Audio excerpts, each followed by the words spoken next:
ఒక్క కేసులో కూడా ఆయనకి ఇదైంది లేదు, ఈ రోజు వరకు కూడా ప్రూఫ్ అయింది లేదు.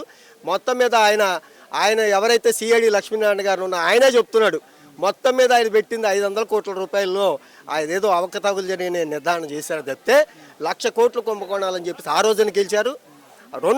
రెండోసారి గెలిచిన తనపదలో కూడా ఈయన బాబాయిని చంపాడని రకరకాల అపనిందలు వేసి, అలానే ఈ రాష్ట్రంలో ఉన్నటువంటి మరి సంపదను ఏ రకంగా అంటే మీ పేర్లు టైటిల్ డీడీలు కూడా మీ పేర్లో రావు, అన్నీ కూడా జగన్మోహన్ రెడ్డి దోచేసుకుంటున్నారని చెప్పారు. ఇప్పటికి తెలుసుకుంటున్నారు జనం, ల్యాండ్ యాక్ట్ తీసుకొచ్చి మరి ఇప్పుడు తెలుసుకున్నారు జనం. అదే ల్యాండ్ యాక్ట్ ఇప్పటికీ ఇంప్లిమెంట్ చేస్తున్నాడు చంద్రబాబు నాయుడు. అంటే చంద్రబాబు నాయుడు మొత్తం వెళ్ళిపోతుంది ఈ సంపద అంతా కూడా, రాష్ట్రంలో ఉన్నటువంటి టైటిల్ డీడ్లన్నీ కూడా అందరి వెళ్ళిపోతున్నాయా? దేశంలోనే సంపదలో మొదటి స్థానంలో చంద్రబాబు నాయుడు. ఇది 2 ఎకరాల నుంచి 1,000 కోట్ల వరకు ఎలా వచ్చిందంటారు? వస్తుంది మరి, అదే కదా.